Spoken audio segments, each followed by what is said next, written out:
daw sa pinakamalaking non-Catholic Christian Church sa Pilipinas, ang Kingdom of Jesus Christ ni Pastor Apollo Quiboloy. Totoo ba yan? I-fact check po natin yan.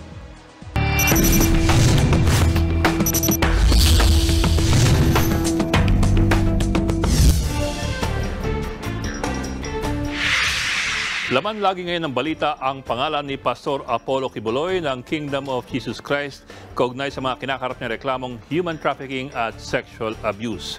Marami tuloy naglalabas ang pahayag tungkol sa kontrobersyal na pastor at sa kanyang simbahan. Sa isang artikulo nga ay nabanggit ng isang kolumnista na ang Kingdom of Jesus Christ daw ay ang pangalawang pinakamalaking non-Catholic Christian Church ngayon sa Pilipinas. Kung ikukumpara nga raw, mayroong 5 milyong miyembro si Quiboloy, samantalang ang Iglesia ni Cristo ay meron lamang daw 3 milyong miyembro. Totoo nga ba na ang Kingdom of Jesus Christ ang pangalawang pinakamalaking non-Catholic Christian Church sa Pilipinas? Sinuri po yan ng Facts First PH at ng Press 1 PH. Base sa record ng Philippine Statistics Office noong 2020, wala po ang Kingdom of Jesus Christ sa listahan ng top religious affiliation sa buong bansa. Ang sinasabing milyon-milyong miyembro ng grupo ay base lamang sa pahayag ni Quiboloy at ng kanyang simbahan. Kaya mga kapatid, sa gitna po ng mainit na issue, dapat maging mapanuri sa iba pang impormasyong kaakibat ito.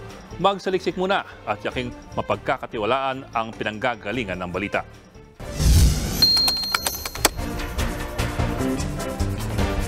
Mga kapatid, Ed Lingaw po, maging maalam at may pakialam sa mga napapanahong balita sa ating bansa. Para sa mas malalimang pagtalakay at paghimay sa mga issue at headlines, tumutok lamang at pag-subscribe sa social media pages ng News 5.